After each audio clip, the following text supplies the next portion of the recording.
Very good evening to everyone, and of course, a good morning as well to someone from the other states. So, good evening and good morning. I hope you had a good session yesterday with respect to domain one on security. See, I understand. The concept is not like just what you call it as a programming thing or something, right? Where you just go and understand the technical concepts, you apply them, you just try your hands on, you just try coding or something like that. So this is something. This concept is not like that.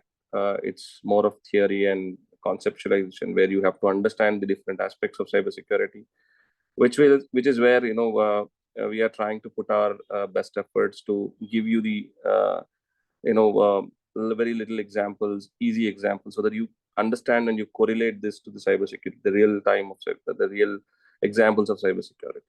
So that's where we are trying to see how we can make you more engaged, rather than just reading out from the the slides. See, if just I read out from the slides, there are content in that. I just read out and I end up my session. It's not going to be meaningful for anyone, either me, either to you.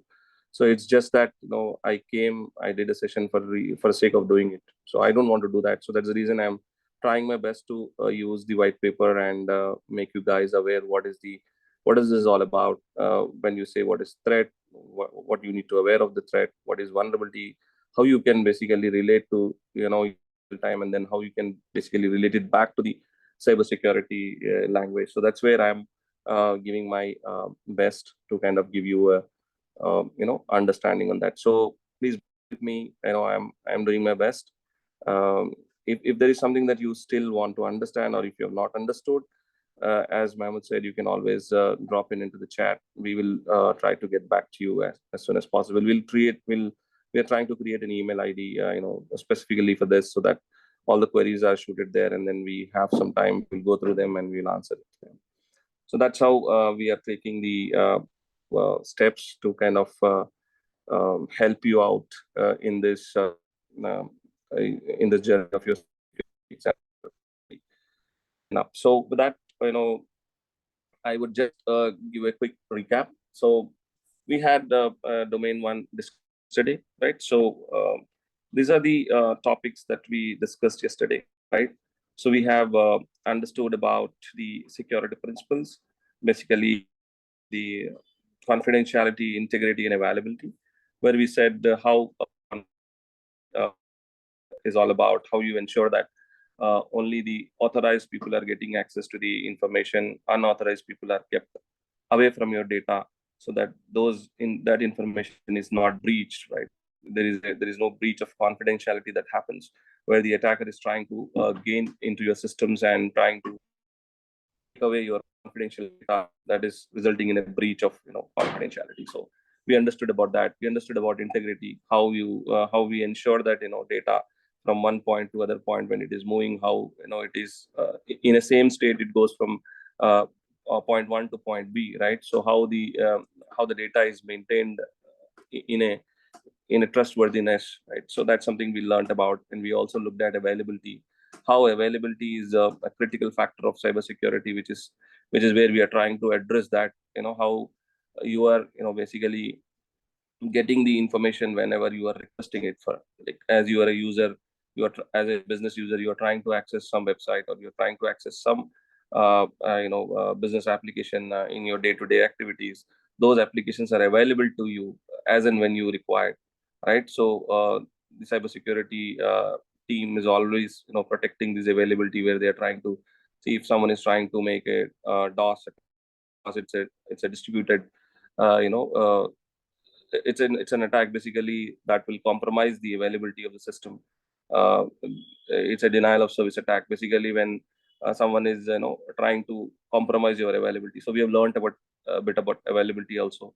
So we then went into core concepts of identification, right? We understood what is identification. Then we understood what is authentication, how authentication and authorizations are different, right? So what different types of authentications we have in the system, like something something you have, and something you are, right? So this is something that we understood.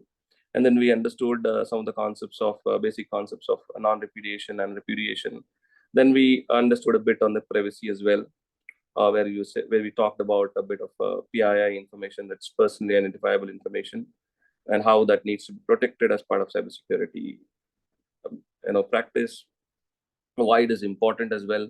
All right, so a bit on the privacy, which I probably have missed yesterday.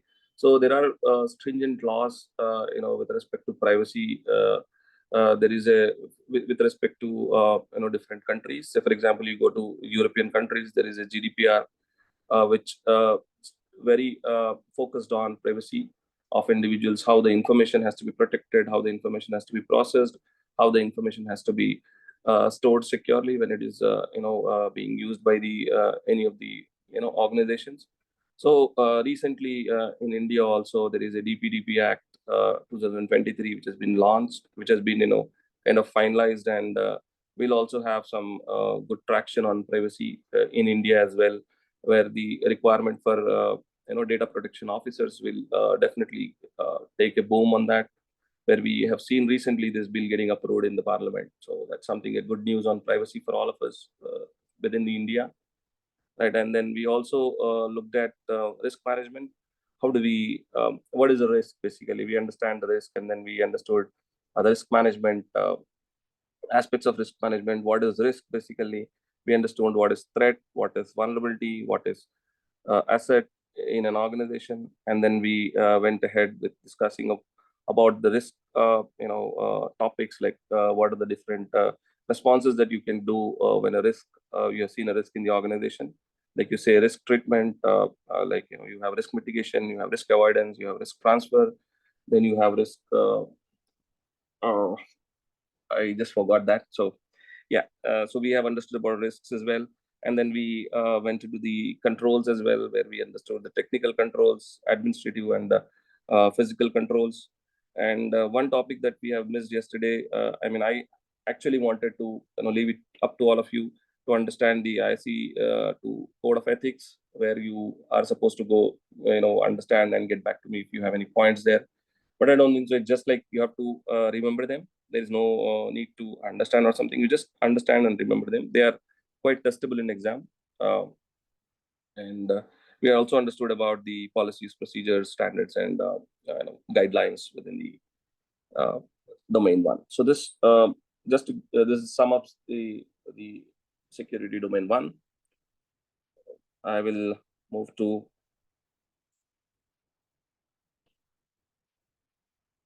chapter two. That is our domain two basically. So we have quite few concepts in this, which are again, I will try to justify again. They are like, dry concepts. I will try to give examples as much as I can so that you are into the topic and you understand them as well.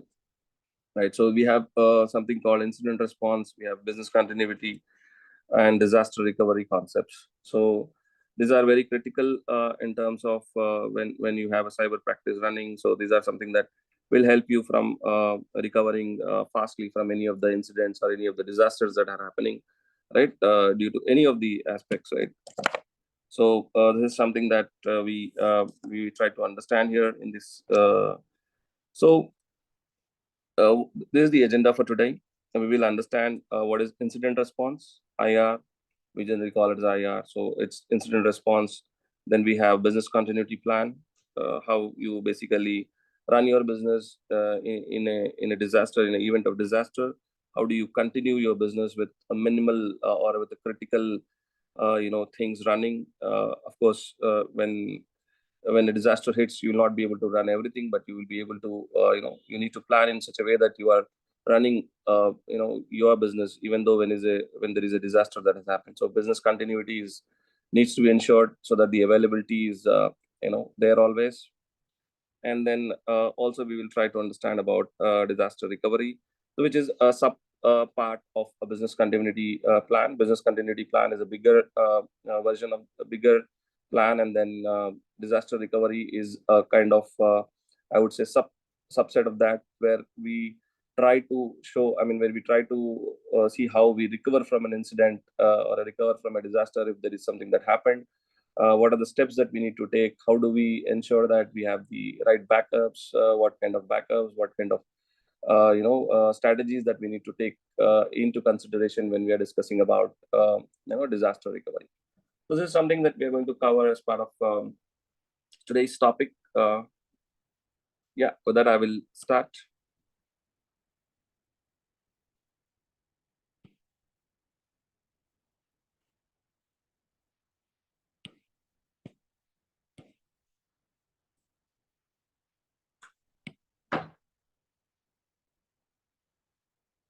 So incident. So you have to understand some of the terminologies of incident. Uh, so it's basically an event that has happened, incident that is caused by a human, that can be basically an attacker who is launching an attack with malicious code into your organization or into your applications, and then impacting the kind of your organization's application or something, which is where you are kind of uh, exposed it to the internet, or you have kept it in your organization, right? So something that basically we will understand a bit more when we go into the details of incident. So always the security professionals, right, the cybersecurity professionals will basically try and protect the three triads of cybersecurity: that is confidentiality, integrity, and availability. So that's how they always deal with things.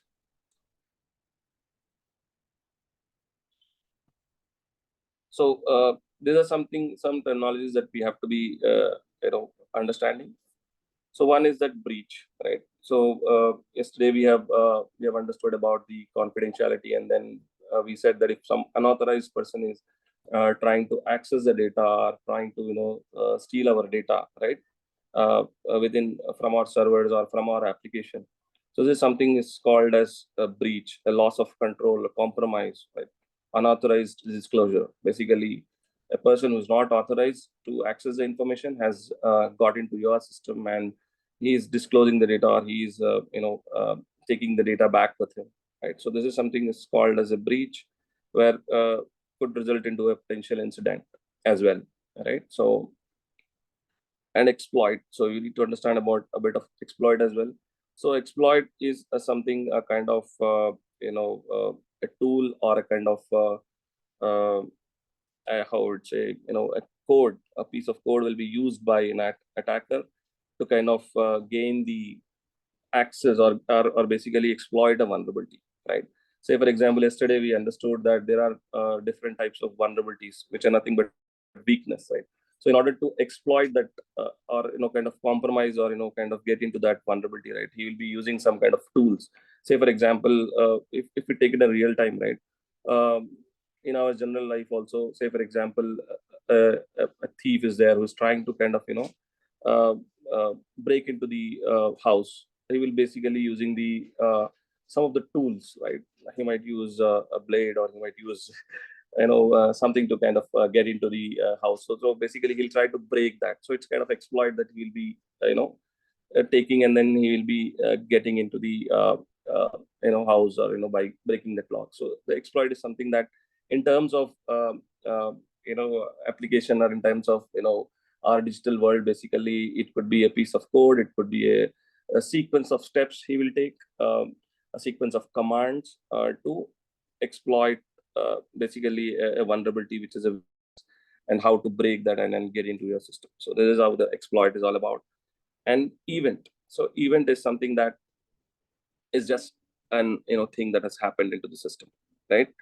uh, it could be, right, the event could be a normal event, or event could be a bad event, right? So event one is just an observable thing that has happened in the network. So there are positive events, there are negative events as well. So for example, I am doing my normal operation as part of my day-to-day activities.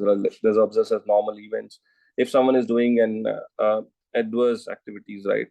Say, for example, they are trying to do something malicious. So that's again considered as an event. So incident, an event that actually takes the one of our say I tried into thing, like it can basically with this exploit and other things, this becomes an incident, right? When he gets into your system, when he uh, you know uh, trying to trying to get into your confidential information and breaching that information, right? So multiple adverse events happening on your system are basically considered as an event, or considered as an incident. So these are some of the terminologies that we need to be aware of when we are trying to understand the incident response system. So is there a way that I can move this out? Uh, CGC team? Yeah, I got it. So there are some more things that we have to understand. So intrusion is something that we need to understand a bit more. So intrusion is a security event that is basically the this is it.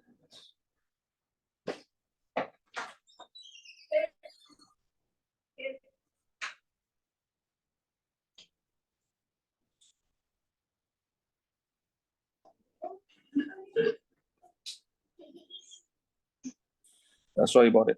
So the intrusion is an attacker or intruder, basically. If you take the terminology of cyber, right? An intruder is trying to gain or has gotten access to your systems without authorization, basically. So that terms as intrusion, where through some sort of channel that he has got into your system. Say there was a vulnerability you had in your system, which was a weakness and which was exploited by the hacker or the intruder, and then he gains access to your systems. So this is called as an intrusion, and it's a security event, basically. So threat we understood yesterday, not go much into that. Vulnerability is something that we have also understood yesterday. It's a weakness into the system. And there is one more point that we need to understand is a zero day exploit, basically. So zero day exploit is something that we generally term it as an weakness which we are not aware of it, right? Which no one was aware, actually, that was existing in your system, or that was existing in your product that you have purchased from a third party. Say for example, you're using an application, you purchase that application from third party, and then you are using that, and you are not aware, even the vendor who has sold you also not aware of that particular weakness which exists in your system, right? So the hacker is the one who is basically trying to trying to do all his research and doing a reverse engineering kind of thing, and then he has understood that there is a weakness in your system and this can be exploited by running this command. So this is something, zero day is a kind of terror for the incident response team. I think if someone working on the incident response, they know very well these zero days are like are very kind of dangerous for them, because this is something that no one knows this until the until it is revealed by the hacker itself, basically. Sometimes it happens like that. So they will even a firewall or even an antivirus or something, like they will not be able to recognize the signatures or the patterns, because it is not you know uh, it is not known to everyone. It is not known to anyone. There was a weakness that was existing in the system from a days, and then someone has exploited it. Someone has already did an intrusion. They tried, they did everything with that, and then we will basically get to know once it's something that happens, and this is the way that they have done the intrusion, and then we try to basically do a patching of that once we get to know about that zero day attack that has happened, right? So until you fix, basically, this is a kind of threat that still existing until you basically fix the zero day attacks. So that's about the incident terminology zero day. And then I will move into one of the important topic of how do we handle an incident. So this is something that is quite testable in exam. You have to be aware of these steps that are taken to kind of do the incident, when there is incident happens, how do you respond to that incident, right? So it's not just that there is an incident that happened in your system, in your organization, and you are quiet about it. So it should not be that case.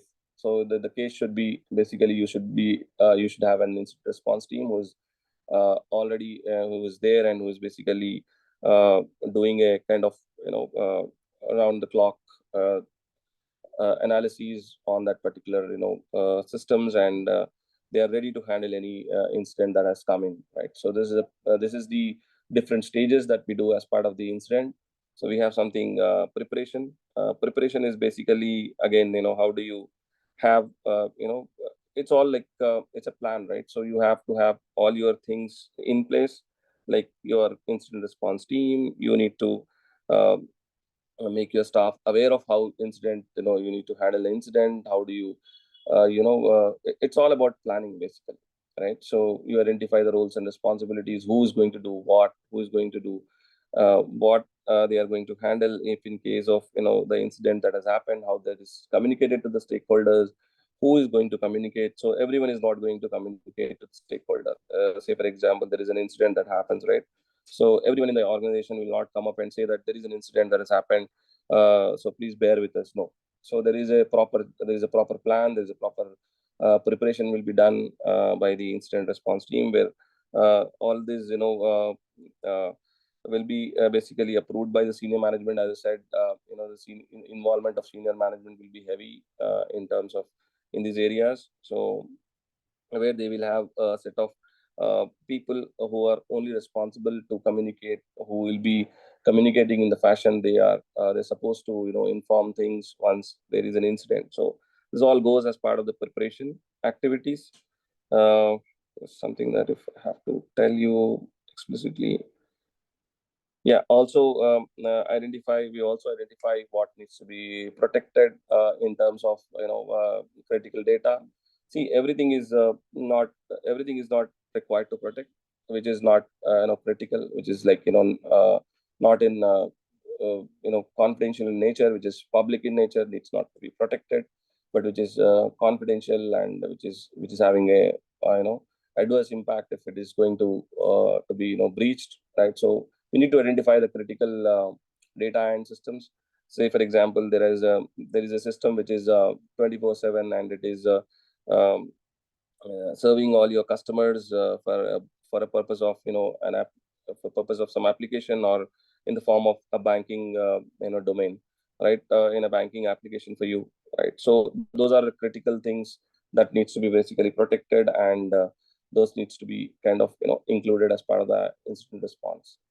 So this is something that will be done as part of the preparation, and then you move to the next phase, which is detection and analysis. So detection analysis is something that you basically uh, monitor all the events, um, and the possible, the attacks that are happening, and the possible the events basically that you monitor. You basically detect them by having an like firewalls. You have your, intrusion detection system, intrusion prevention system. Basically what they all do is they are the controls, right, in front of your um, network, basically, which are kind of front facing, which whenever the traffic is coming from outside, right, from the internet. So these are something that are going to kind of uh, protect, I mean, or they're going to kind of detect basically, and then you kind of monitor them. So I'll just give an example. I'll just go to and I'll just use my, notepad to tell you something here, which is a bit uh, important. So see how a monitoring happens in organization, right? So there are in an organization there could be a different infrastructure, right? So overall we have servers, right? We have server one, we have different databases, right? Then we have different applications, right, which are again now running on the server side. So what the typically the way the monitoring happens is, So if, for example, these all are three systems where you have critical information lying, right? So how the monitoring happens is as part of the SOC team, the SOC team, basically. So they all collect information or logged, basically, I would say, auditing logs from this particular system, and they will send it to a centralized tool called, okay, SIM. We can just it's part of the SOC team, operations on a regular basis. So what basically this tool does is, it takes the inputs from all of these particular servers. When I say logs, right, so you need to understand what is logs. So is there nothing but audits, or it's kind of events that are generated by this particular systems, right? This could be an event related to someone connecting to the system, right? Someone connecting, and someone doing some modifications, right? They are making some configuration changes, right? So all these events are very important for this particular SIM team, because they are the one who are, we just read about the event, right? We read about the event. So these are something that are happening, and this has to be monitored, right? If these events are like normal in nature, say for example, I am connecting to these application using my user ID and password, right? User ID and password. So this is the normal event. I logged in, I did some changes, I have used my ID and password. But if you say, if you the other side of the coin is, say for example, I'm using my user ID, and there is a password. I know the user ID and as a password, so I don't know the password of this particular user. So what I'm trying to do is, I'm trying to punch in the password as much as I can to kind of see if this works for me, right? There's something I'm trying to do a brute force here. So I'm trying to do different combinations and trying to hit this application. So this is also an event, right? But this is not a normal event, right? Say for example, in 1 minute, I'm trying to, uh, you know, uh, enter this password, right? More than 10 times in a second. I'm trying to do that, right? So this is not a normal event that a user will do. The one who is doing is probably a potential hacker who is trying to understand or is trying to break in into your system, right? So even these logs are also, the auditing events are are captured by this particular thing, and then they are sent to SIM. So this a particular analyst, right, the SIM analyst who is kind of there in the system, would raise this. That's where the monitoring and detection happens. So where the logs are coming in, they are trying to understand the pattern of the the behavior of the things, the events that are coming in, and if they see anything suspicious, they will raise it. They will put an alarm. So these are something are kind of a gatekeepers. I mean, in the term of cybersecurity, who are keeping the bad guys away, who are trying to understand their intentions by looking at the events, the abnormal events that are happening, and they're trying to keep them away. Once these the abnormal event comes in and they detect this event as a sign, right? So they have a centralized tool where they will understand, they will take the logs and they will make it in a meaningful way and understand them in. And then if there is any abnormal event that is happening, basically they will block that user. So this is a kind of a step that we are taking to mitigate that. Of course, we cannot avoid them. We will to do that, but we will block them. So we are trying to mitigate their attack, right? The path that they have taken, or the pattern that they have taken, we have understood that as a suspicious, and then we're trying to block them. So the other example that also we can take is, say for example, and an employee who actually works from in a shift from 5 to 9 or 5 to 6 or whatever it is, or 9 to 5, right? So 9 to 5 is something that this employee always logs in. And say for example, in a day, this is the normal event, right? So you have to understand this as an event. It's a normal event. So he does his job and he goes. But if, for example, this same person, right, has logged in at a different time, say 2 a.m. in the morning, right? So this is not a normal event that has to be supposed to be, right? So it's an abnormal event. So this is something again will be caught by the SIM team, and they say that this is something that this person is trying to connect at this time, and this is not the normal that they generally do, right? So this is abnormal, probably an attacker who is trying to get into. Also, there are different ways to there are different events, there are different ways that can be monitored. So the other one is basically he connects basically from some a particular IP address, right? Or from a area, from basically from one geographic location, right? Suddenly is connecting from a different geographic location. So that is also suspected to be as an abnormal event.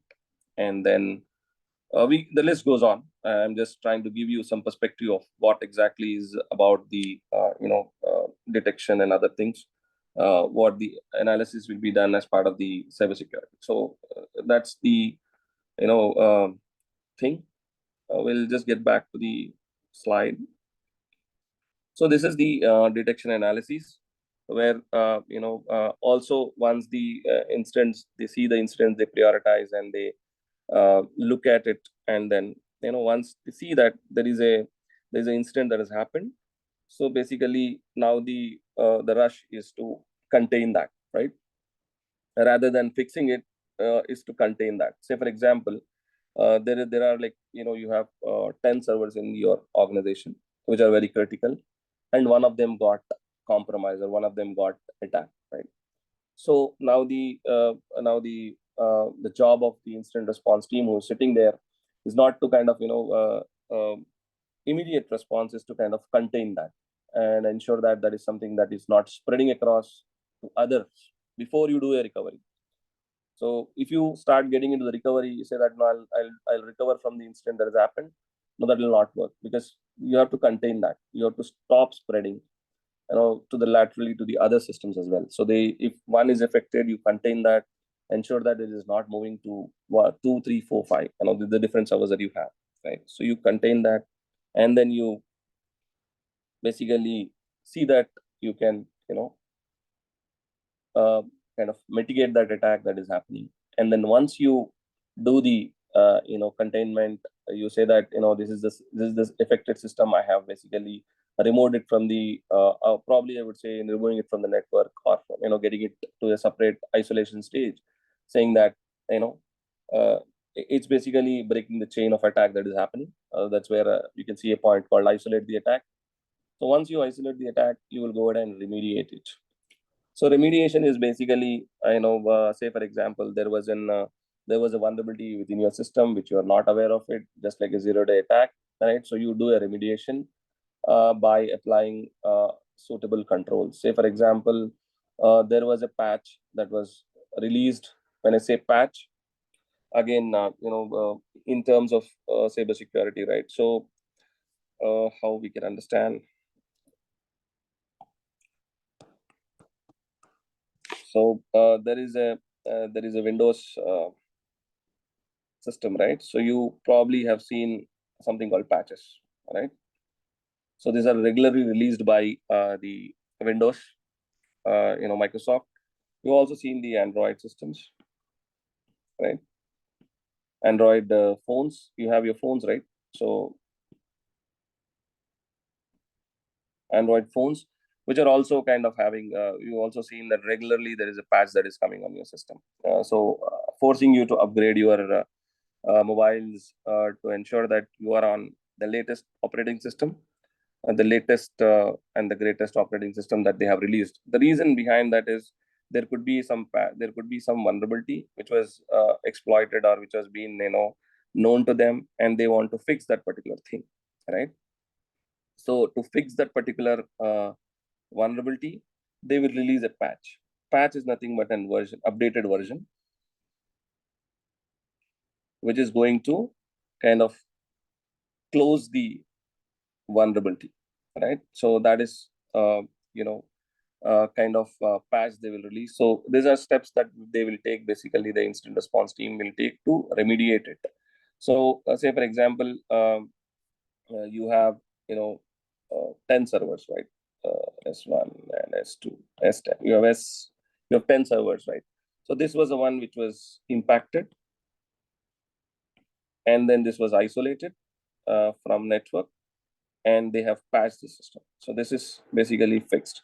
So the vulnerability which was open, which was led to compromise of this particular server one, has been patched, and the impact is minimized. I mean, the incident is closed. But uh, uh, the next part of remediation is not just fixing one thing and leaving the others. So the incident response team, the entire the responsibility of them is to ensure that all of these servers which are from within your organization, if they are vulnerable, maybe they have not attacked or they may have not been compromised because your incident response team was so accurate. I mean, it was so vigilant that it has seen that attack and it has isolated the servers, and then rest of them were being saved. But however, the remediation step has to be ensured that all of these systems within your organization are getting patched, and the entire incident is being closed. So this is how the entire remediation plan works. It's not just one system that you close and you go. Okay, so that's about the remediation part. uh, and then once you do the remediation part, right, there's something called recovery now. So uh, you have lost a bit of information, or basically you have uh, during that incident you might have lost some information, right? So you will be basically recovering that, or basically restoring that from the backups that you have within your organization, or the suitable steps, the recovery plan that you have laid down in your organization. You basically take those steps. You also need to be carefully doing these restoration activities, because there could be possible traces of the viruses or something like that that are existing in the system, could again start you impacting. So the recovery has to be done in a careful manner. So once the so this is the about the incident aspects, where you have containment, you have mitigated, and you have recovered. And then next is the post incident activity. So we just don't leave, the plan continues.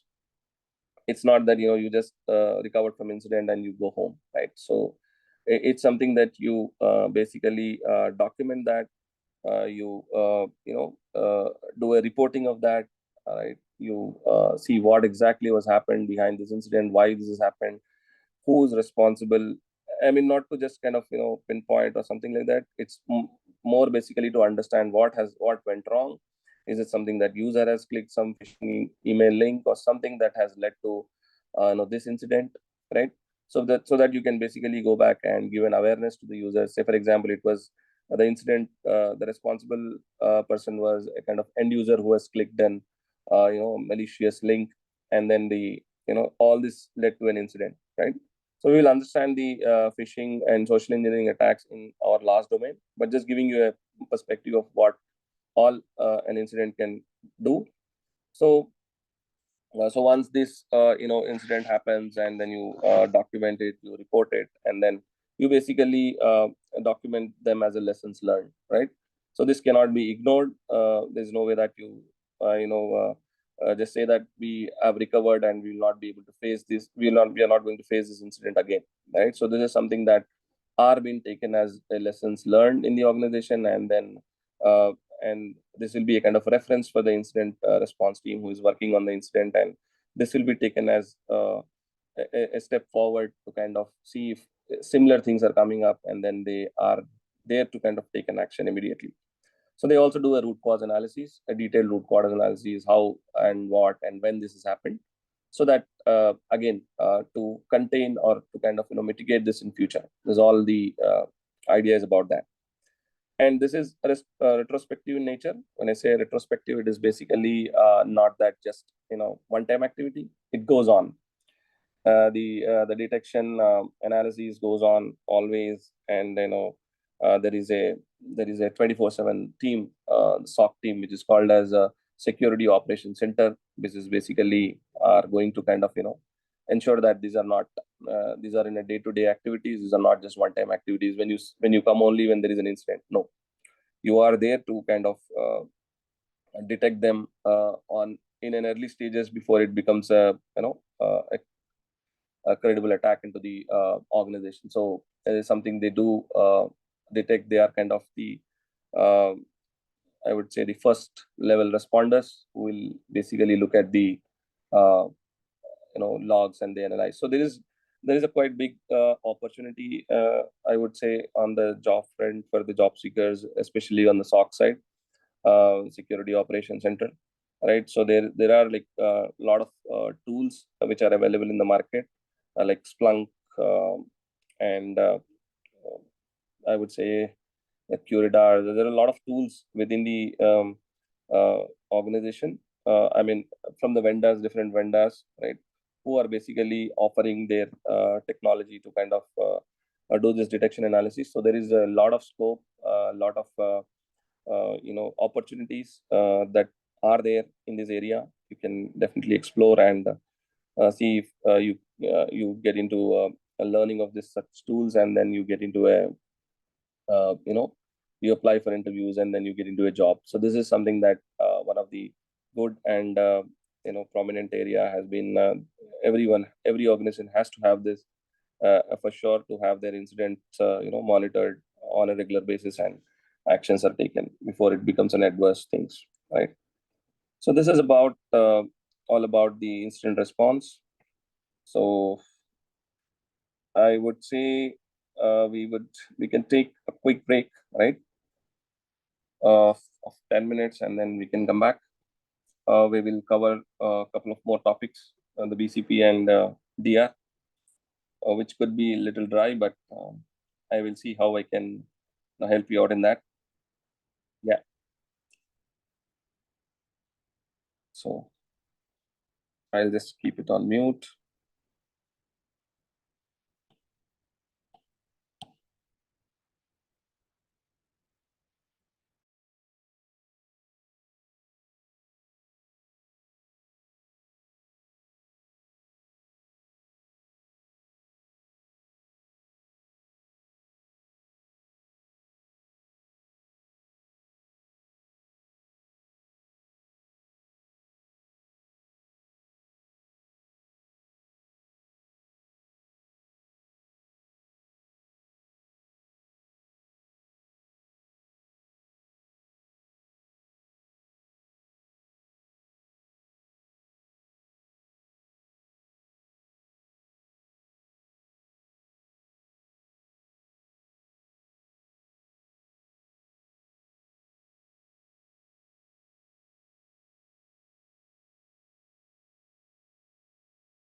Okay, I am back.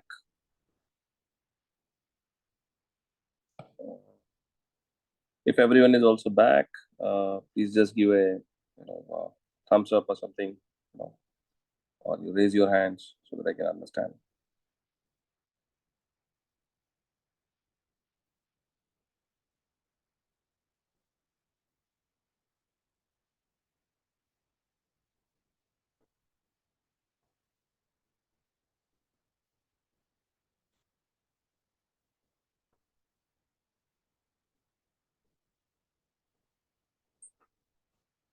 Okay, so since it's just a short break, going back to the presentation again.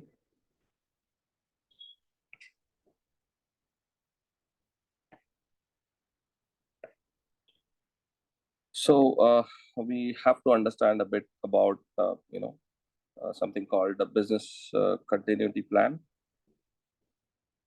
Just a second. Let's go back to the slides. Looks like they are broken. Yeah.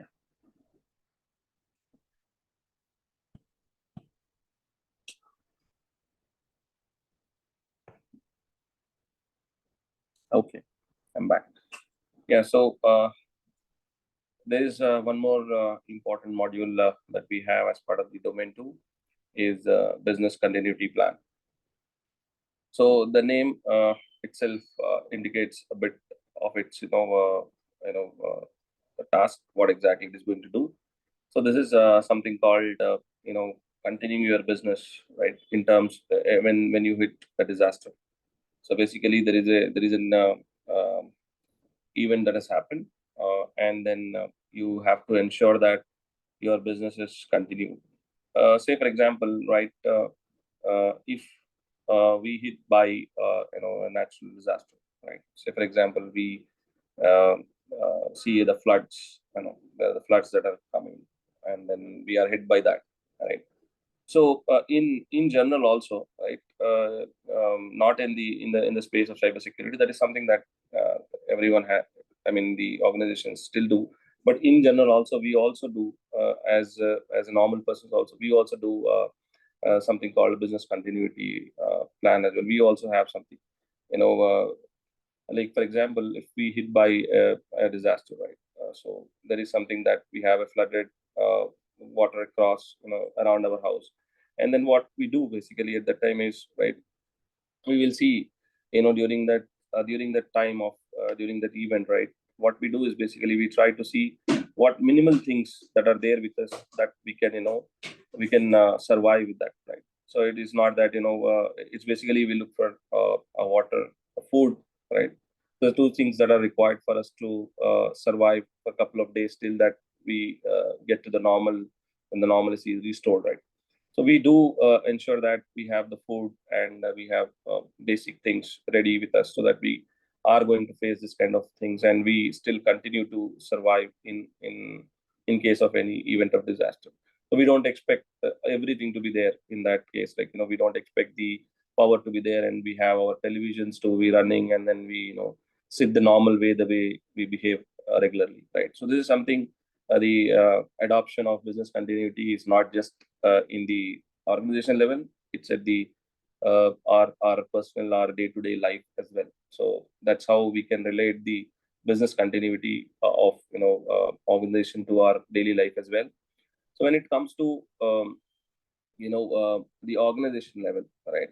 What is a business continuity? Is basically you have your e-commerce business. Understand, right? You have your banking business. So e-commerce, let's take an example of e-commerce business. You are the largest product seller on a e-commerce business. You sell a lot of items from your website, right? Say for example, you have been hit by a cyber attack, right?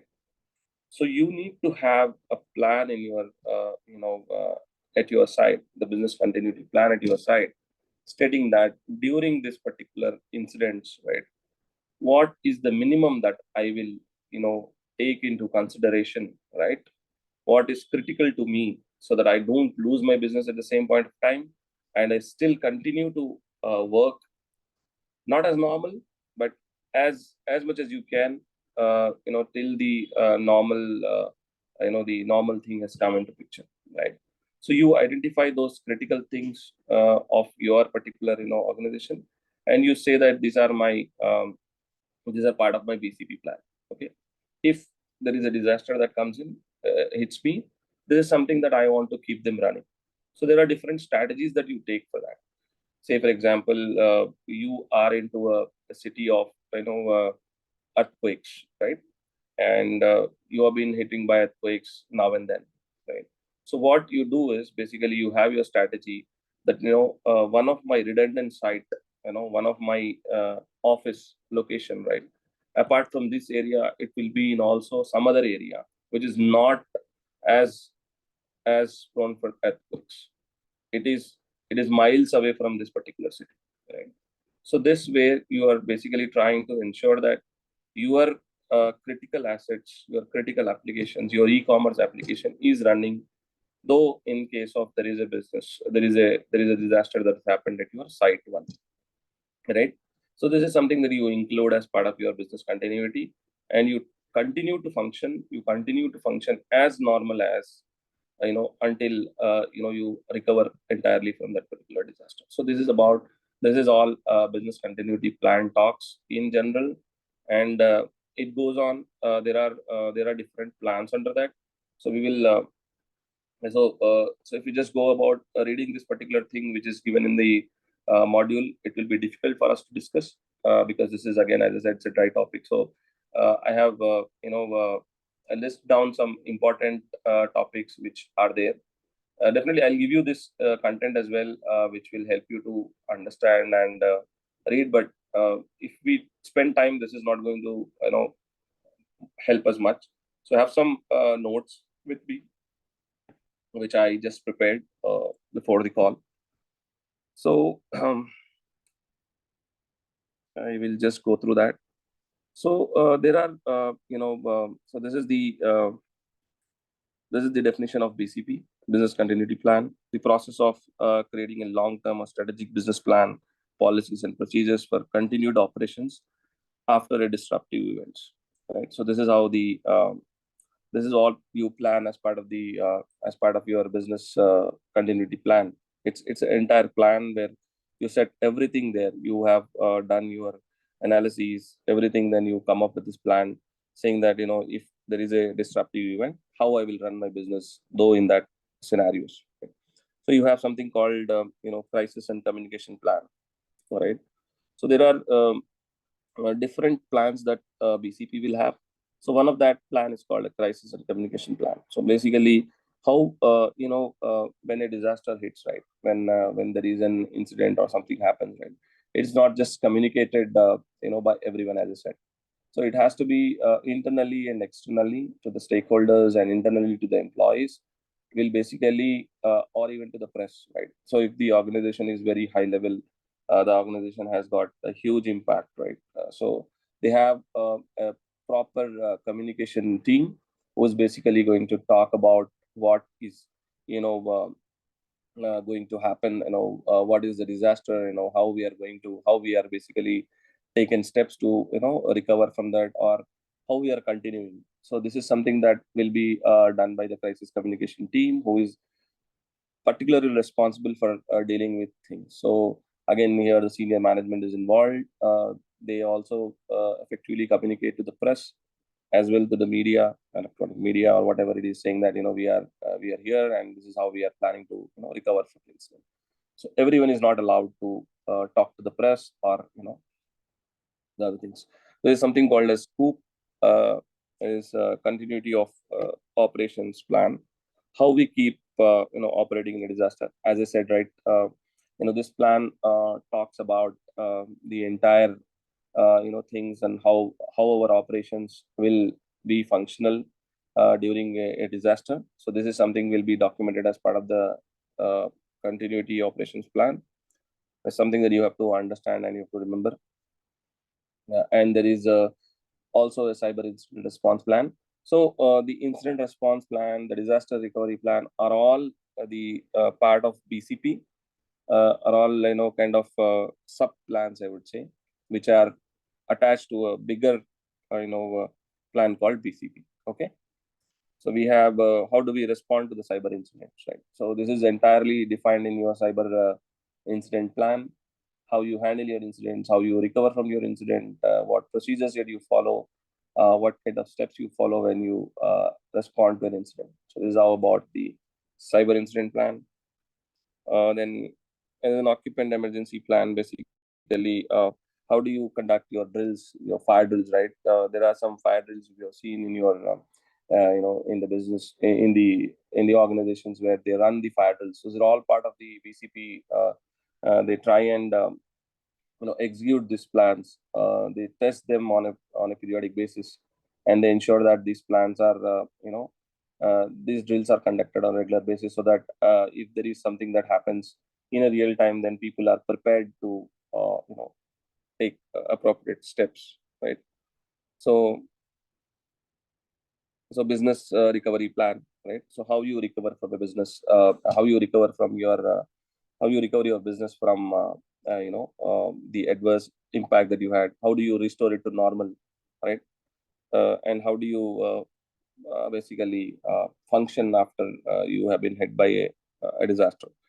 So one thing that we have to remember is in any of the events, people's life is important and it is a top priority, right?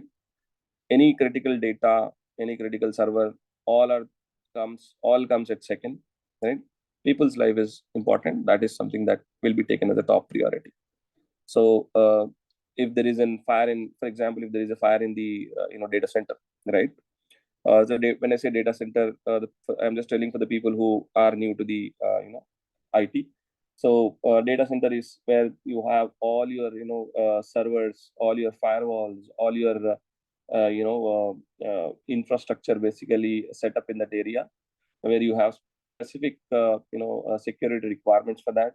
What kind of heating ventilation system you are going to use, what kind of gases, when I say the say for example fire separation systems that you're going to use. We are going to talk about that as well in our domains.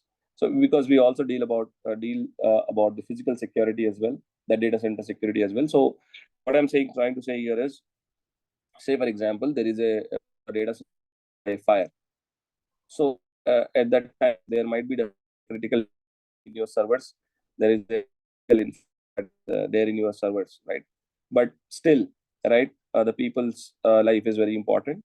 Or that the policy says that you go and save the server first. No, it's people who are going to be on the top priority if there is any event that happens. Okay, because there's some these you will be probably tested in these areas, right? Also, these BCP are expected to update regular basis, reviewed, updated regular basis. Say, uh, just and 5 years back, not reviewed by anyone, right? Maybe there is a potential chance that there are a lot of improvements that are happening.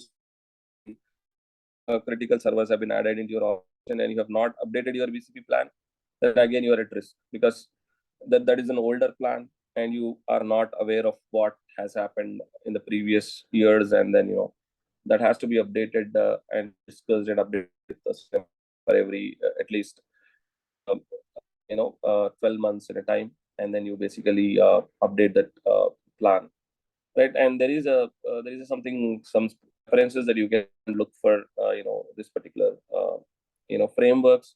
These are some frameworks which are taken into consideration while they build the BCP plan. So there are some instructions will be given in the NIST 834 document. You can go and refer and see what it's about, because I mean it is a very big document, or a very that we cannot class get and take references to better understand this particular thing. Okay. So yeah, moving to, so this is something that just in information that I wanted, but yeah, I will just jump into something called DRP, disaster recovery plan. So this is something that we have to specifically understand what is the disaster recovery plan and how it is different from BCP, the business continuity plan. As I said, business continuity plan is a larger part of it, where uh, how things are to be done is written in that, and then DRP is the disaster recovery plan is basically focused on recovering from an incident. How do you recover from an incident? How you recover from an disaster that you have seen. So again, you might have an doubt now. How is this different from IR, incident response, and disaster recovery? So incident response is and kind of very focused when you are hitting the incidents, right? It is pretty much focused, but recovery is basically kind of how do you recover from your from the incident that has happened. Like there is some loss, there is some loss of data, and how do you recover from that? Basically, this is something that we are going to where both of them have their different views and their purposes are different in terms of incident response and disaster recovery plan. Okay, so we will talk about again a bit of information on how this preparation, uh, how this recovery plan works in reality, right? So again, this is a kind of retrospective activity, which is not one-time activity, right? So preparation is something that we do as part of the disaster recovery plan, where we will train and educate team internally. How do you deal with a disaster? All right. They also do something called DR drills on a regular basis, right? So DR drill is something that one example I can say is we have seen the fire drills are happening, right? When there is a fire, basically how do you deal with that? So they have all the drills that conducted, where they will show you how the exit path has to be taken, how you should not take the stairs when there is a fire, right? But it's something that DR drill. So in reality, in comparison to cybersecurity, so DR drills are something like what we do is basically, for example, we have two different sites, right? Site one and site two. Site one and site two. So what we do is basically, if everything is being work today by this site one, right? Everyone is accessing this site one. So as part of the DR drill, what we do is during the off business hours. So what the DR team does is you know, they will basically you know stop this site one, and they will direct the all users to site two, seeing that ensuring that if there is a disaster, right, there is a drill that has been done here. Say for example, in reality, if site one is down, right, whether we are able to survive with site two, right? This is something that they will do as part of the DR drill activities and ensure that the drills are conducted on a regular basis and see the effectiveness of our plan, whether it is working in a way that is supposed to work, right? So again, it also has a mitigation, recovery, and response. There's something that important that we have to understand is on the preparation. So these steps are a little bit explained in detail here. So as part of the preparation activities, right? So what we do as part of the DR, disaster recovery, right? So there are something called simulated tests, as I said. So one is that a tabletop exercise is done, right? Where a group of people who are part of the DR activities will be gathered in a closed room, where they try to review the entire plan, right? The disaster recovery plan. How is that we are going to do? What is the checklist we have? What are the steps that we are going to do? And they will basically do a kind of walk through exercise on that, and they will understand if there is anything that needs to be improved in that plan, right? That is called as a tabletop exercise. So once they find everything is fine, if there is any gap, they will go and fix that in that plan, and they will continue with that. So that's something, a walkthrough or tabletop exercise. And there also, as I said, there are like actual drives will also happen. As I said, there is a partial interruptions will happen. For example, as I said, the site one and site two concept, right? Where site one is kind of put it to a failure stage, and then they will basically move to site 2, seeing that if in is the site when the site 1 is down, whether we are able to function with site 2. This is something that they will ensure in an event of disaster, we are able to still survive with our alternate site. It's not that alternate site is only checked when there is a disaster. Okay, it is something that we have to check on a regular basis. You cannot say that I have my site 2, I will I am 100% confident that I will survive when there is a disaster. No, there could be a scenarios, there could be a conditions that might differ, right? uh, you might not have exact replica of site 1 at site 2. So there could be a potential chance that there could be a difference of 5 to 10%. In that case, right, you have to have your DR drills conducted on a regular basis. These tests has to be done regularly so that you understand your alternate sites are working and helping you in all the aspects. Okay, so that's something you have to do as part of the partial test. And there is some important topic you have to understand is something called BIA. Okay, business impact analysis. Right. So why this topic has to understand is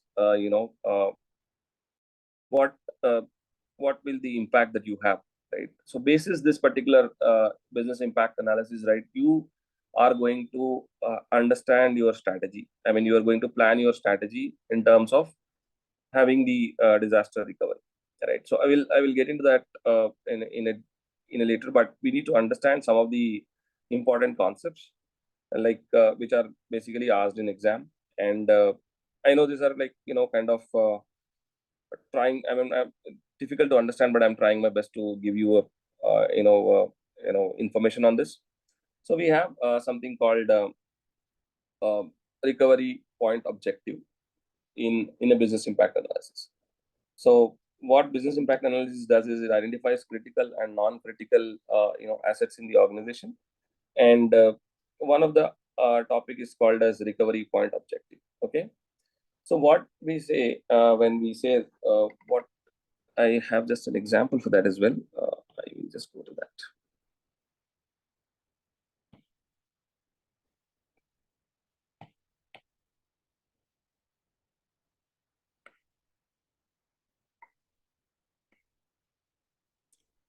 So see, this is something which is there as part of the disaster recovery.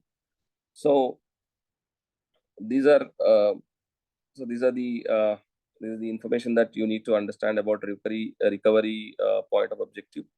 So this is something that uh, can be defined if the data is critical or not. Say for example, you are running a business, right?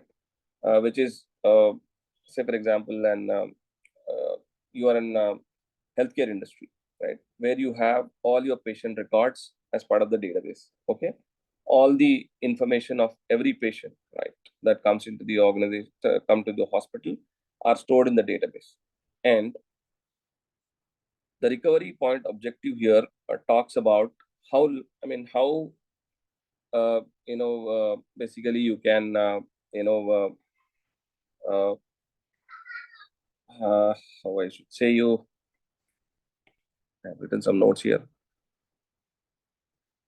Yeah. So this is something that you can basically the acceptable amount of data that cannot be recovered. Say for example, you are taking a backups on a regular basis. Okay. When I say backups, so you have your database one, right, and then this has a I mean, a information, I mean, stored on a regular basis. Okay. So if you are taking a backup on a regular basis, say there is a backup of this. Say for example, why we take backup is to see, for example, if this database crashes or this database goes down for some reason, right? You have another backup of that, backup copy of that, just like a replica of this. So all the data from here will be stored into this backups, right? So now the point that you have to understand about recovery point objective is, say for example, you are taking the data backup. How often you take the backup? So there is something called regularly, There's something called weekly ones. Just an example, right? So, say for example, today you are hit by a disaster. Say, for example, you'll consider a scenario of weekly. Okay. So today your database is hit by an attacker. Your database has been crashed, right? So you're taking a backup of weekly. So it means that you are okay. You are accepted to have 1 week or of your loss of your data, because this will be backed up only a week, right? Once in a week. Today it has been backed up, and there is a disaster that has happened, right? After that, after 4 5 days, there is a disaster that happened. You will not have that backed up information, because you're taking that backup on a weekly basis, right? So your business is not that critical. It means your business is not that critical for you. You can still survive if you lost the data of 1 week. Okay, that is a recovery point objective. Say for example, you are in another way, you are running a very critical business, as I said, hospital business. So all patient records has to be accessed by hospital every day whenever it is required, correct? Because you have to give the medicines, you have to give the treatment to them as per the record they have. So you cannot have a downtime of your records, right? So in this case, the recovery point of objective here is, what we take is, on a regular, the backups are done immediately. Say for example, there is a data that has been come into the database, record one, patient P1, will immediately transfer this backup. Okay, P2, as a this is a the P1 information is coming over here, because you are taking the backup on an immediate basis. So the recovery point objective is, what I want to tell here is, you cannot afford to have a single minute of downtime. 99.99% has to be uptime in case of a critical systems, right? So this is what is all about a recovery point objective. The acceptable amount of data that cannot be recovered. So this is decided based on the criticality of information.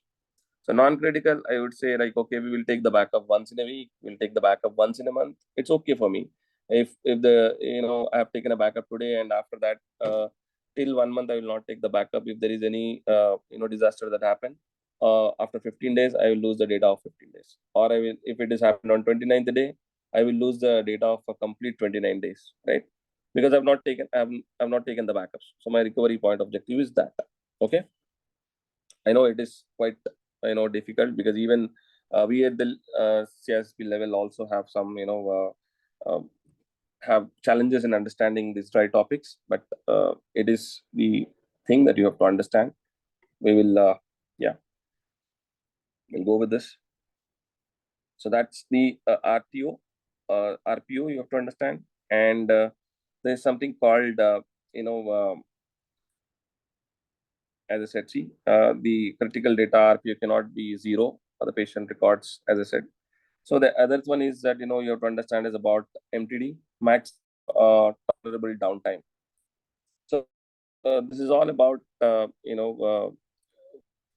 again how long a system can be down, right? For example, you have been hit by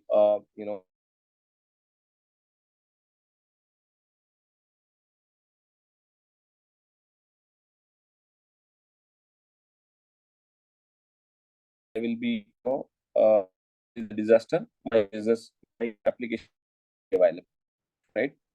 So this is the maximum tolerable downtime that you have in organization, and that should be always. There are 2 points associated with that. There's something called recovery time, something called you know work recovery time. So these are two topics that are or always should be greater than or equal to MTD. That's maximum downtime that you have in your organization. So the recovery time objective is the amount of time to restore the system. Say for example, you are hit by a disaster, right?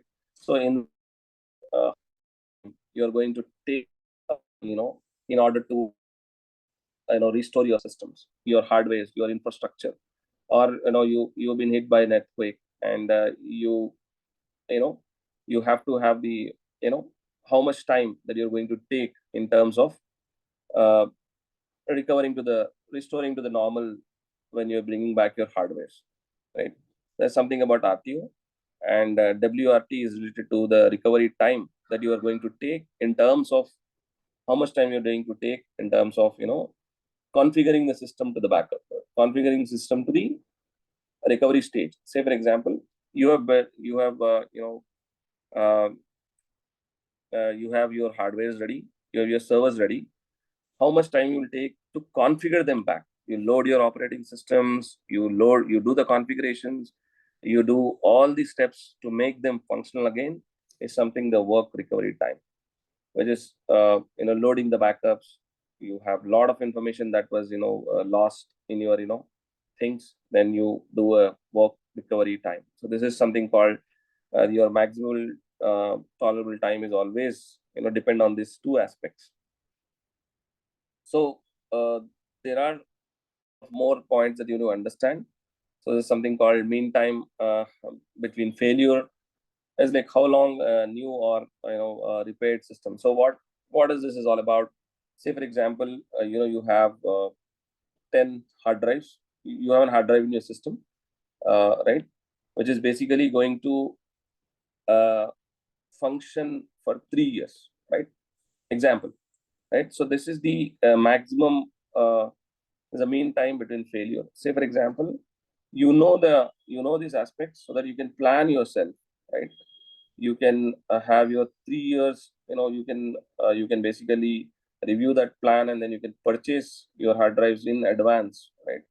Because this is something that they have given you as a mean time to failure. This is some It will work only for 3 years, and then it will not work. So you will have some advance information that you can buy this particular hardware system in your organization, and you keep it ready if there is if this is going to fail. So, and there's something called minimum operating system requirement. So this is something critical systems to run within the within the disaster. Say for example, this is a minimum operating requirement. Is something, for example, you are having you are running all your systems with uh, a good configuration. Say for example, you have minimum 32 GB of RAM, okay, in your servers, in the main servers, okay, where you have all your primary site is working. But in case of disaster, right, there is something that has happened, right? But you have to still recover, and you have to function in that time, right? There is something called minimum operating system. So I can still function with some 8 GB of RAM. Okay, that's called as minimum operating system requirement. So this is also will be part of the your recovery plan, saying that you will be basically you can still operate critical systems with 8 GB of RAM, though it is though you have a 32 GB of requirement, but this is something that minimum you can run. Okay, so this is basically now we will try to relate these recovery strategies with the one we just discussed. So there is something called redundant sites. So what kind of recovery strategy that you are applying, or you are kind of you are going to adopt in your organization? So this is something called redundant sites. So what we will do is, as part of redundant sites, uh, you know you will have one site one you're working, you're already operating, and then you'll have a copy of that site, redundant site. Okay, site two. So whatever is here will also be exactly same. Okay, so in case of uh, you know for example, this site one goes down, right?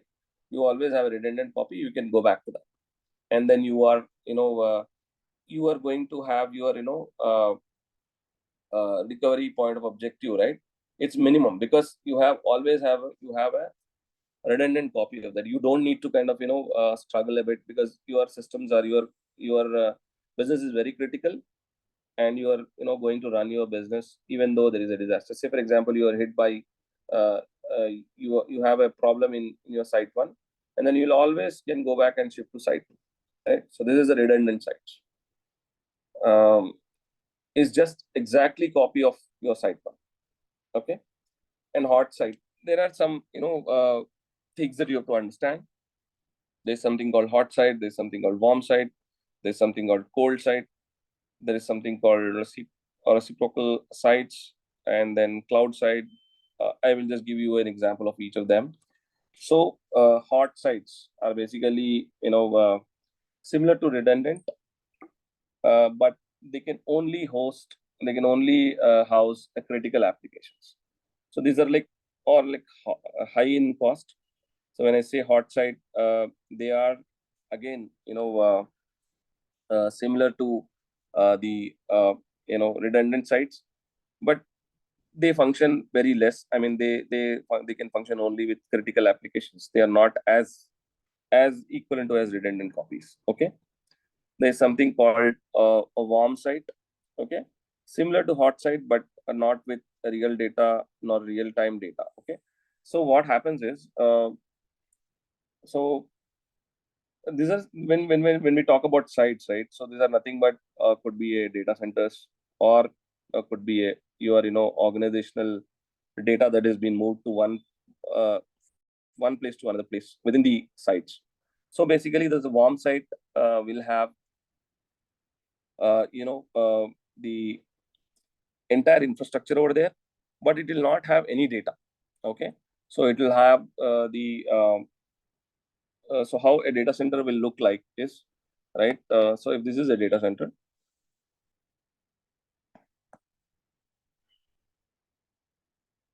so for example, this is a data center. Okay,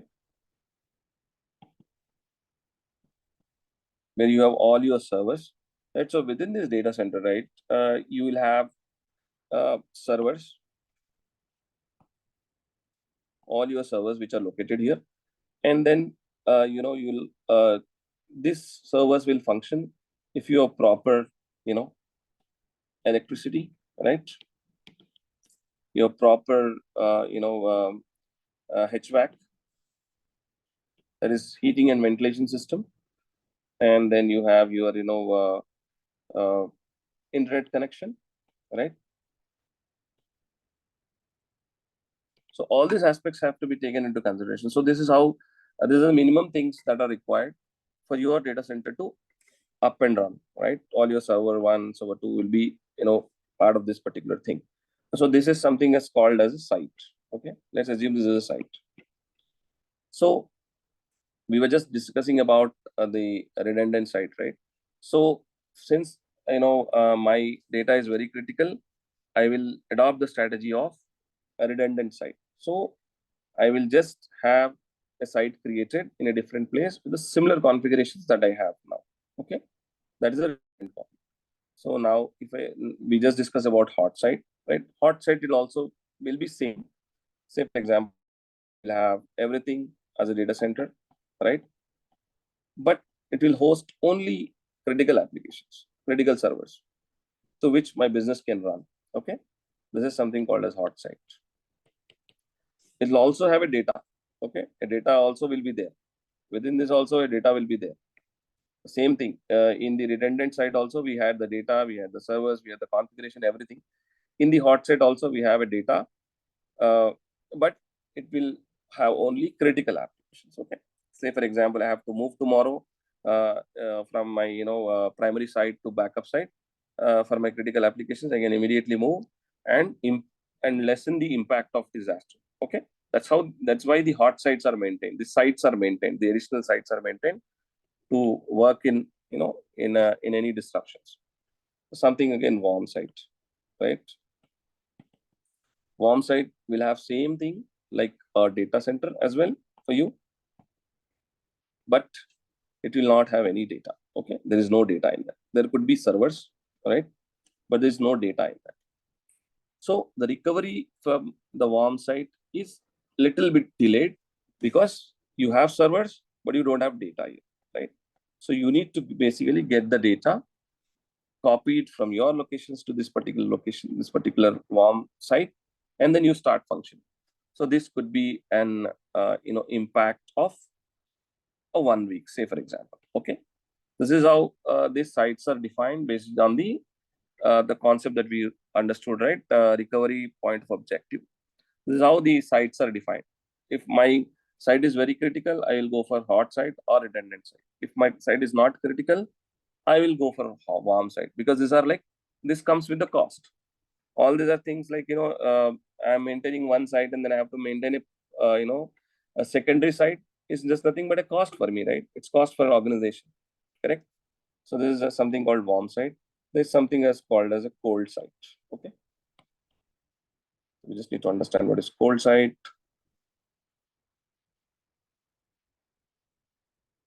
Okay, so cold site is something that will be, you have your your data center.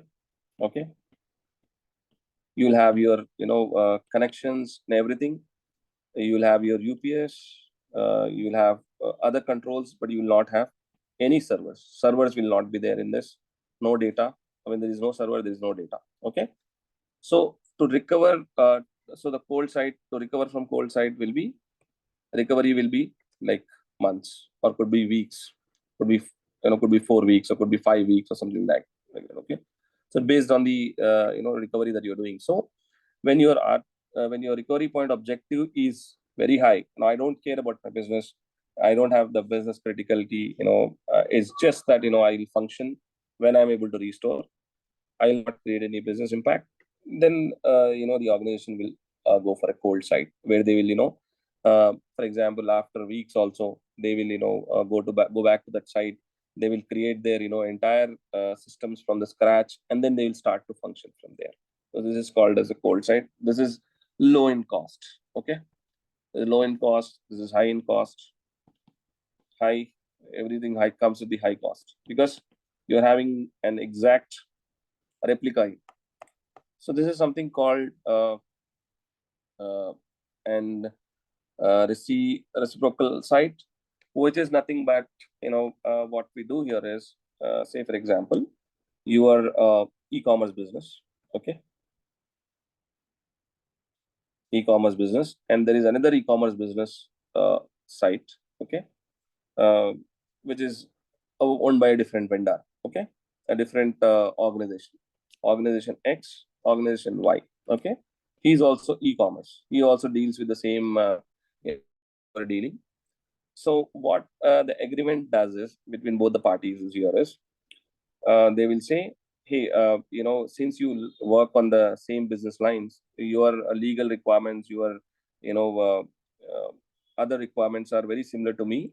So he is situated in X city, and he is situated in some other Y city. Okay, they are two hosted in different cities. So what they will do is, they will buy some space in their data center. Okay, some systems they will buy, and say that I will have my critical systems, okay, placed in your data center. Okay, critical systems in your data center, so that if I hit by a disaster here in X city, then I can come and I can still function from your Y city, because I am hosting some critical systems in your data center. Okay, in a vice versa, the same way, this vice this e-commerce business also will try to do the same configuration at your site, within your data center, so that I will host my critical systems here, so that in case of any disaster that I am being hit, I can still function from my business from here.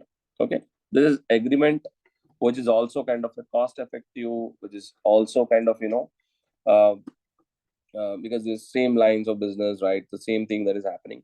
But again, both the parties should kind of have a proper understanding, proper things. And when they host, when the X when the this particular company hosts the data here, right, ensure that this data is only accessible by them. Again, the confidentiality has to be ensured. They cannot just host the information in their site, and this could be breached by some hacker. Okay, so this something has to be taken care. when this agreement is being done with the both the parties. Okay. So we have something called cloud site and mobile site. So we'll go through them fastly. So we have something called cloud site. So cloud side is something that, within the space of cloud, right? This could be AWS, this could be Azure. Again, for the cost benefit analysis, cost, perspective, the companies will go for such sites where they will have their, redundant sites maintained as part of cloud. Okay. They will have their servers, they will have their information hosted in this cloud site. Say for example, if again they impact the any of the events, right, they can basically go back to the cloud and they still function from any of these sites. Okay. Something. And then mobile site is something very expensive in nature. This could be in a big trailer, right? They can have a trailer, like a kind of setup, and they can have the entire servers, everything, uh, generator system, and them. They carry it as a mobile. And there's how the recovery plans are there. It's how they try to come back to the normal stage as much as they can by having this kind of site. So every organization, they follow such strategies, or they have such things being done at their site to kind of ensure that they are recovering from these incidents, and they are functioning as good as they used to function in the normal days. So that's how the disaster recovery, BCP, and incident response plans are there.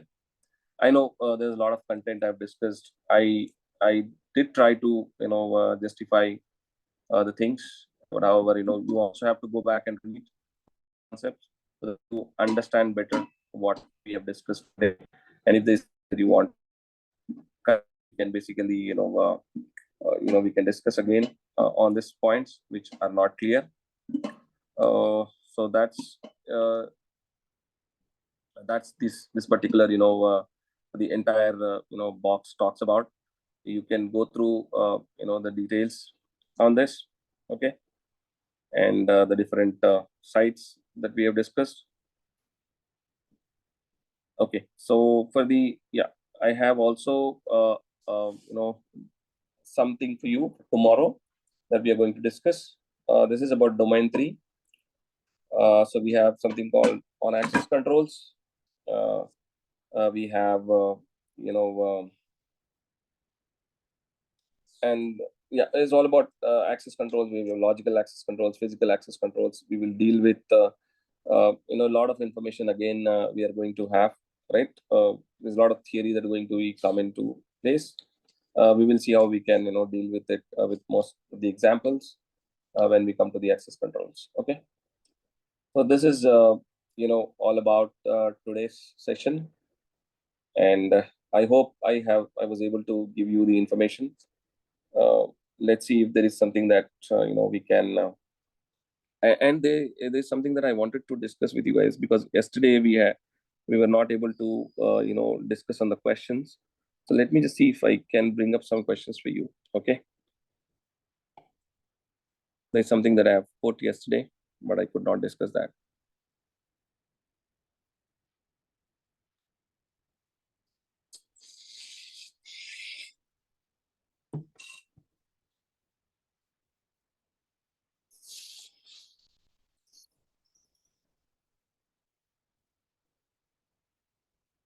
Just give me a minute. I will just pull that questions out.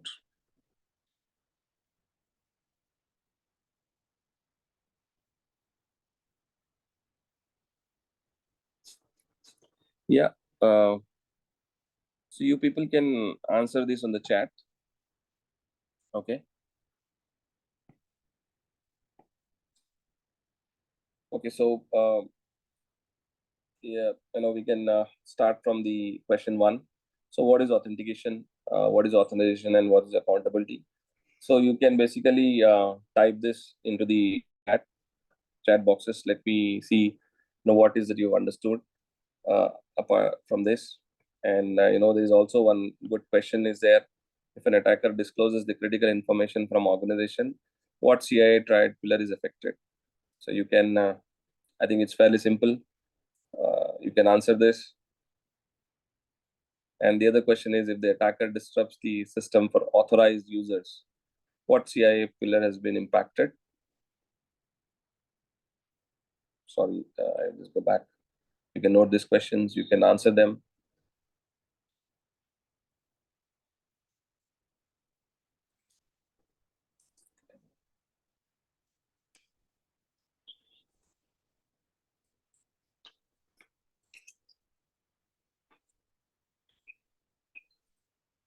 Yeah.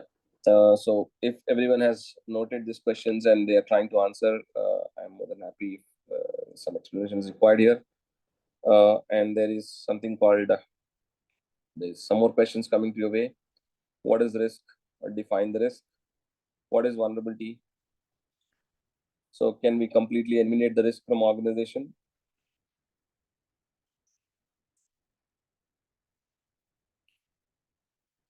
And what is the risk avoidance? In what stages we avoid risk, completely? And can we ignore the risk completely? Is it possible for us to say no to a risk which has been identified in our assessment? What is the impact of cyber attack?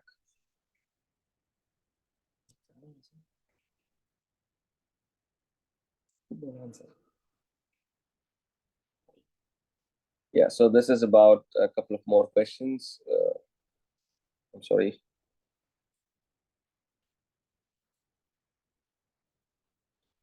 There are a couple of more questions. No, that's it. I have already prepared them. Yeah, those are the questions. And have you also gone through the code of ethics? If yes, please, paste those code of ethics as a response to my, question earlier. I will come back with more questions every day, and then I will, we can run through these questions and understand, these topics a bit more.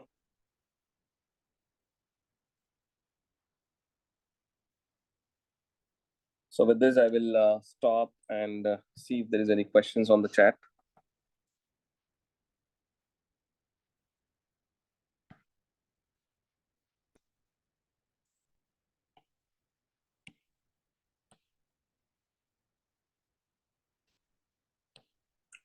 Oh, there is a lot of chats that are coming in.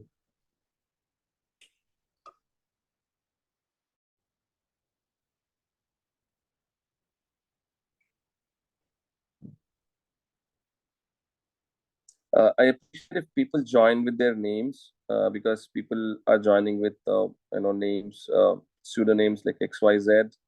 It's very difficult to for us to help you out or respond to you in case of anything that you're doing.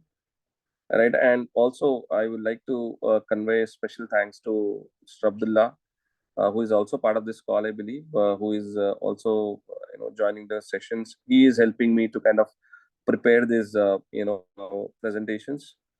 He's the key guy who is was voluntarily come forward to kind of help me with the with all the notes that I'm presenting to you on a daily basis. I really thank him. He's helpful in this regards. Yeah. Okay.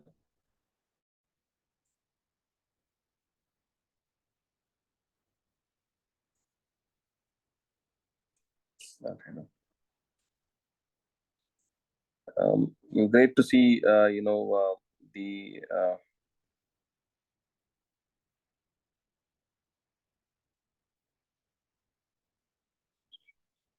in terms of listening the conversations. Great to see the answers, team.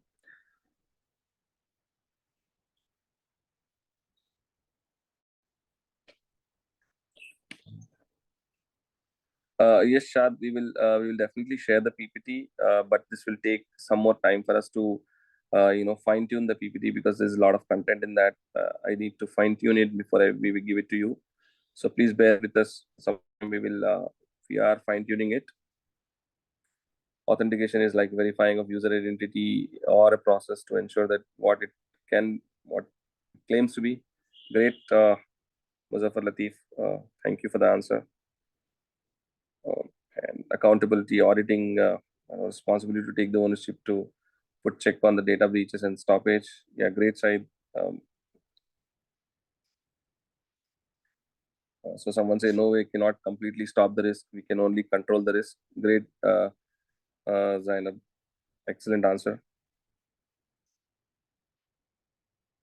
Someone has given an answer on Ali Syed has replied, risk is a potential threat in system. Vulnerability is a weak point that can be exploited. A risk cannot be avoided.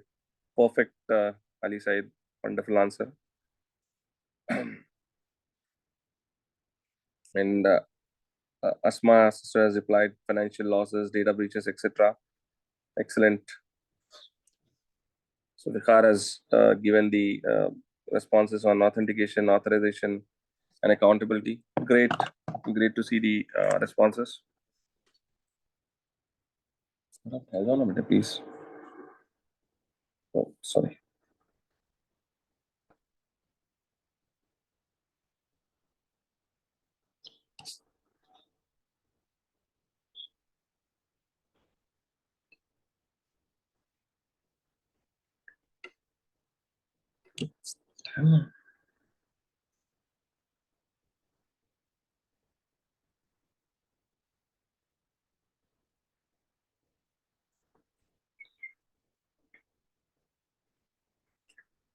Yeah, sure. I see someone asking for PPTs. Many of them asking for PPTs. So we will not disappoint you. Inshallah, we'll share you the updated ones as and we complete them. Vulnerability is a weakness in system which are identified and exploited by hackers to access the systems and data and servers. Sayed, great answer. Thank you. Notes for reference and understanding. Definitely, we will share that as well. Code of ethics, the canons has been there already. So you can basically the mnemonic to remember that is PAPA, Papa. So you can remember the code of ethics in that way. The you know just a kind of help that will for you to remember this code of ethics, because this is something that you cannot miss to or you cannot uh, just understand them. You have to recognize them. That's it. There's no way.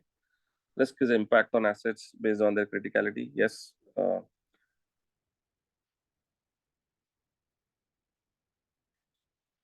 So Farid has again answered excellent on the authentication authorization side. Risk can be minimized but not nullified. Yes, we are absolutely correct. Thank you, Imran, for your wonderful comment.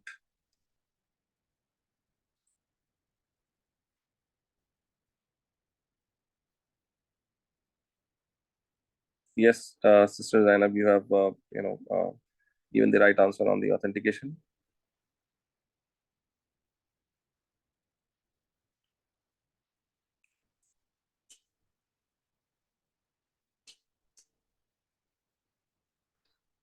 Sayed Murtaza Hussain has asked a question: being a system administrator, how can I make my career as a cybersecurity expert? I really appreciate if you could discuss the roadmap once. Sure, Syed Murtaza Hussain. We will definitely, cover this once on the probably on the last class. We spend some extra time. We will extend our class to 30 minutes, and then we will try and see how we can give you more information that risk is a potential harm system or organization. If something bad happens, this cannot be ignored. Right, Abdul Razak? Absolutely correct. Weakness, he has explained very well.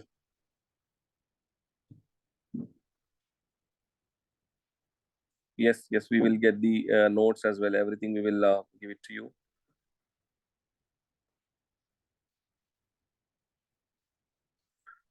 There is another question, sir. I'm doing my master's in Australia. My course is master networking.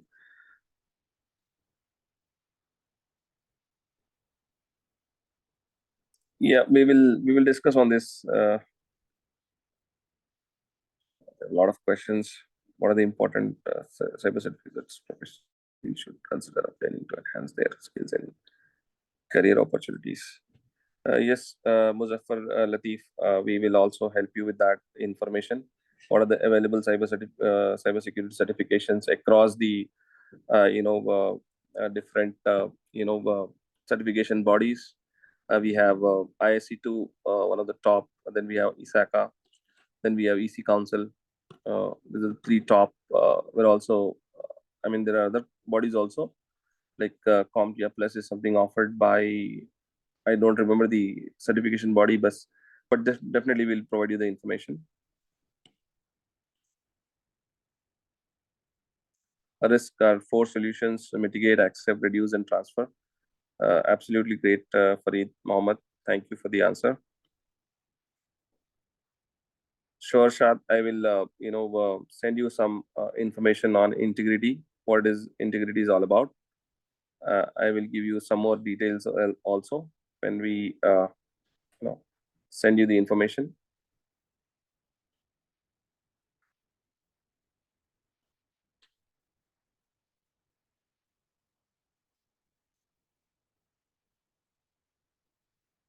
So, Muzaffar Latif, you have asked a question about the huge cost of exams. Yes, these exams are, huge in the cost. I agree with you, but this will definitely keep you, apart from the people in the organization. These are key differentiators for your profile to make you, an a go-to person or a dependent person in an organization where you will be identified separately with having these certifications.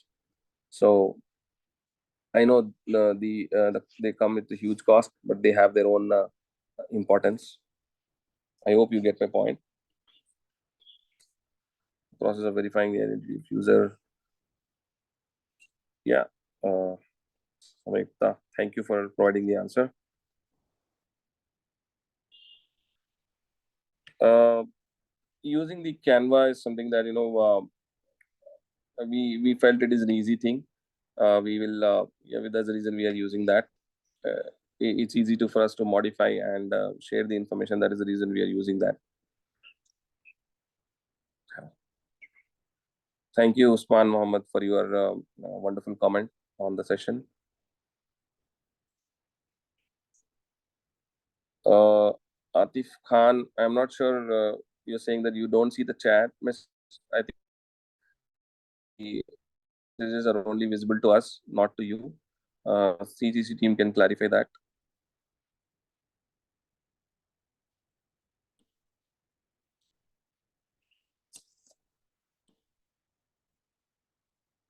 Yeah, risk avoidance cybersecurity is a risk approach where mitigations or elimination of risk is too overwhelming, but risk is too serve to be accepted. In case like this, organization will take necessary steps to avoid likelihood of risk occurring. Yes, Abdullah Siddiqui, um, great way of replying to that risk avoidance. Zubair, you are asking for share some information on registration of CSSP certification. Uh, you can go to ISC2 website. All the details, the step-by-step information is there. You need to create your account with the ISC2, register with your Gmail. I mean, your personal email ID. Then you will get an option to register for CISSP exam. You can select the exam. You can register it. It will take you to Pearson View, site. Yesterday I said about Prometric Center, but it is Pearson View, which is basically a center that it will be redirecting for registering exam. So you can basically go there and select the available dates, and that's where you can be eligible to go ahead and write your exam.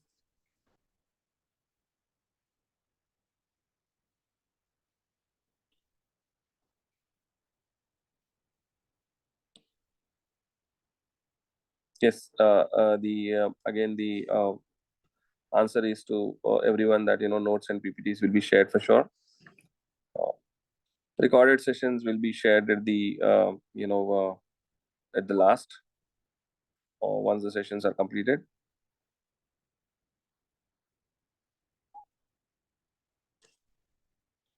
Prasanna, thank you for your inquiry. I will see this. What can be suggested? Nothing at top of my mind right now, but we will see how we can help you. Thank you, Mohammed Khalid, for your response. Yeah, looks like I've gone through all of the chats.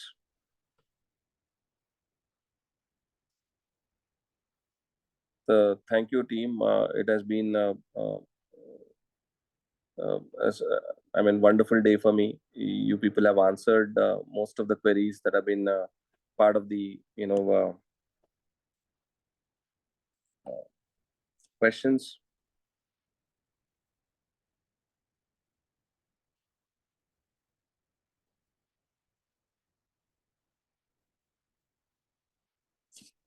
Thank you once again, guys. Farid, these exams are, yes, there are practice papers which are there for CSSP and others also that are purely from practice test from ISC2. Yeah, but one thing, guys, there will be no dumps or something for any of the questions. So please make note of that. There will be no dumps. If someone is saying that there is a dump for ISC2, then don't listen to them. There is no SSP or any other courses. These are purely experience-driven exams. So you will not find anything called. Okay, you just need to practice the questions which are given by them, and that's it. There is no dumps. That is where the exam from ISC2 stands apart in the industry for maintaining the such a great things about the question. So there's no dumps. Yes. So yeah, thank you and have a wonderful evening and good night, guys.